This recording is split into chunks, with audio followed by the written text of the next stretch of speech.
안녕하세요. 저는 호주인 세나라고 합니다. 평소 아시아 문화를 좋아했던 저에게 동아시아 여행은 정말 꿈만 같은 일이었는데요. 대학교를 졸업하고 직장 생활을 하면서 드디어 미뤄왔던 동아시아 여행을 할 수 있게 되었습니다. 직장 문제로 시간이 그리 많지 않았기 때문에 고심 끝에 한국과 중국을 여행하기로 했는데요. 저는 한국 문화를 정말 좋아했기 때문에 한국을 여행할 여행지 첫 번째 나라로 정했고 주변 국가인 중국을 두 번째 여행지로 정했습니다. 저는 먼저 중국을 여행한 후에 한국에 들르기로 했는데요. 결론적으로 봤을 때에는 이 선택이 정말 크나큰 실수가 되었습니다. 왜냐하면 저는 중국을 여행하면서 동아시아 여행에 대한 기대가 사라져버렸고 그대로 한국을 방문하지 않고 호주로 돌아갈 뻔했거든요. 중국은 모든 버스를 QR 기술로 대체했다고 하는 광고를 봤는데 실제로는 버스 기사가 한 명씩 표 검사를 했고 QR코드를 스캔하는 장치는 찾아볼 수 없었습니다. 세계에서 국민이 가장 많은 국가 중 하나가 중국인 만큼 승객들이 많아서 버스 안의 공간도 매우 협소했습니다. 저를 제일 힘들게 했던 건 바로 중국 현지인들이었습니다. 무례하게 앞좌석에 발을 올려놓는 사람들이 있었고 밤에는 여기저기서 노래를 부르는 사람들 때문에 도저히 잠을 청할 수도 없었습니다. 그러던 중 어떤 중국인 여성이 화장실이 급하다며 큰 소리를 질러대기 시작했습니다. 넓은 도로 한복판에서 차를 세울 수도 없는 노릇인데 저는 그 여성의 무례함에 고개를 절레절레 저었습니다.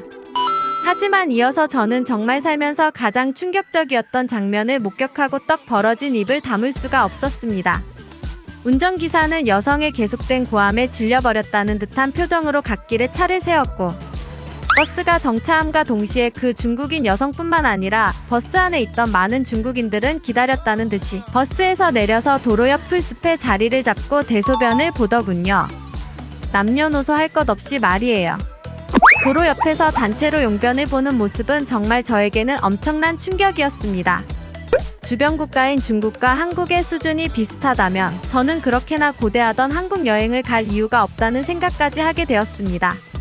미디어에서 본 한국의 이미지는 정말 깔끔했고 저는 이런 이미지에 호감을 느끼고 여행을 결심하게 된 것이기 때문이었죠.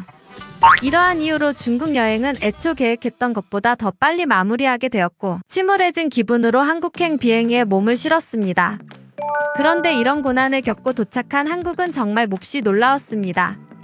한국인들은 버스 승차권 구매를 위해 줄을 서지 않는 점을 이상하게 생각하고 있었는데 알고 보니 그들은 스마트폰으로 모든 것을 처리하고 있었고 심지어 버스 기사들은 승차권을 일일이 검사하지도 않더군요. 그야말로 한국은 QR코드 스캔 기술의 도입이 완료된 것으로 보였습니다. 뿐만 아니라 한국 버스의 좌석은 공간도 넓어서 이동 시에도 정말 편안했습니다. 워낙 공간 배치가 넓었기 때문에 좌석을 뒤로 젖혀도 여유 있는 공간이 확보되었습니다. 그 중에서도 제가 한국에 대해서 가장 감동했던 점은 이전 여행했던 나라와 비교도 할 수 없을 정도로 시민의식이 좋았다는 점입니다. 한국 버스에는 어린아이들도 많이 탑승해 있었지만 이들은 하나같이 예절을 지키며 정숙하고 어른스러운 모습을 보여줬거든요. 솔직히 한국의 인프라와 시민의식은 저의 조국인 호주를 훨씬 상회하는 듯한 모습도 볼 수 있었기 때문에 제가 감히 한국을 평가할 자격이 있나 하는 생각마저 들었습니다. 호주에서도 많진 않지만 중국에서처럼 시끄럽게 대화를 하거나 통화를 하는 사람이 간혹 보이곤 하거든요. 그런데 그때 문제가 생기고 말았습니다. 버스를 타고 1시간 정도 달렸을 때 화장실이 급하다며 난리를 쳤던 중국인처럼 제 뱃속에서도 엄청난 신호를 보내고 있었고 이건 버스 탑승 전에 먹었던 순대와 떡볶이 때문인 것 같았습니다. 맵긴 했지만 중독성이 강한 떡볶이 맛에 2인분이나 먹고 버스에 탔기 때문입니다. 목적지인 서울까지는 아직 한참 남았는데 저는 5분도 참을 수 없을 것 같았고 식은땀을 흘리며 고민하고 있었습니다. 모든 걸 다 포기하고 싶었던 찰나 제게 엄청 달콤한 목소리가 들려왔습니다. 옆자리에 앉은 한국인이 제 표정을 눈치채고 무슨 문제가 생겼냐고 영어로 물어봤거든요. 저는 배가 너무 아파서 실수하기 직전이라고 말했고 그 승객은 좌석 앞 스크린을 조작하기 시작했습니다. 알고 보니 한국의 버스에는 긴급 화장실 버튼이 있었고 이 버튼을 승객이 누르면 버스 기사가 제일 가까운 휴게소에서 정차를 해준다고 하더군요. 정말 다행히도 가장 가까운 휴게소는 5분 거리에 있다고 했습니다.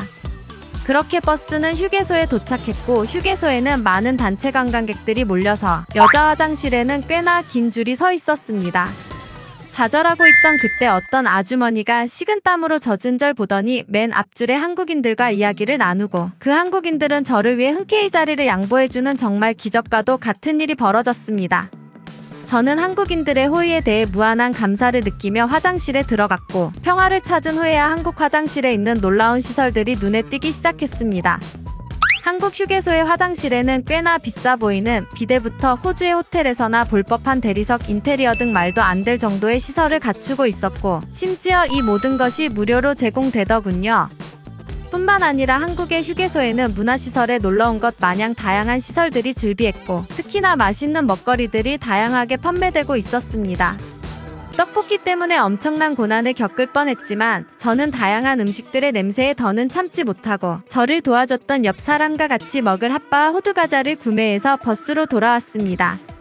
그런데 이 승객은 제가 힘들어하는 것 같아 사왔다며 소화제까지 내밀더군요. 저에게는 이런 한국인들의 친절이 정말 감동으로 다가왔습니다. 그렇게 저는 한국인들의 친절을 받으며 무사히 서울에 도착했고 서울에서 여행하며 만난 한국인들이 제게 베푼 호의와 멋진 시민의식을 안다면 여러분들은 정말 한국 여행을 오지 않고 못 베길 거예요. 그리고 감히 중국이 한국 수준으로 발전했다는 말도 더 이상 할 수 없을 테죠. 서울에 도착해서는 한국의 아름다운 여러 관광지를 방문하며 즐거운 시간을 보냈습니다. 놀이공원은 다양한 기구와 볼거리 등이 많아서 흥미로웠고 남대문은 한국의 역사를 엿볼 수 있는 좋은 관광지였습니다. 특히나 서울의 수도인 한국의 야경을 한눈에 볼 수 있는 남산타워에서의 하룻밤은 정말 저를 짜릿하게 만들었습니다. 이외에도 공원에서 자전거를 타는 어린아이들을 보면 왠지 흐뭇했고 시원한 한강을 바라보며 마시는 맥주는 정말 환상적이었습니다. 다양한 볼거리만큼이나 감동받았던 점은 바로 제 혀를 즐겁게 해준 다양한 음식들이었습니다. 한국의 대표 음식인 삼겹살은 물론이고 소고기와 족발은 이 글을 쓰고 있는 지금도 생각나는 별미였습니다. 누군가 내게 여행할 만한 동아시아 국가를 묻는다면 저는 단연코 한국을 추천할 것입니다. 한국에서의 훌륭한 시민의식과 쾌적한 거리 환경, 다양한 인프라 등은 저와 같은 해외 관광객들이 다시 오고 싶은 나라로 기억되게 할 것입니다. 내년에도 기회가 된다면 가족이나 친구들과 함께 다시 방문해서 이 즐거웠던 추억을 다시 느끼고 싶습니다. 호주인 세나가 한국과 중국을 여행하면서 느꼈던 여러 가지 사연은 여기까지입니다. 영상을 시청해주셔서 감사합니다. 여러분들의 구독과 좋아요는 영상 제작에 큰 힘이 됩니다. 다음 영상에서도 더 재미있는 사연으로 찾아뵙겠습니다. 세상에서 일어나는 모든 일 세상만사 채널이었습니다. 감사합니다.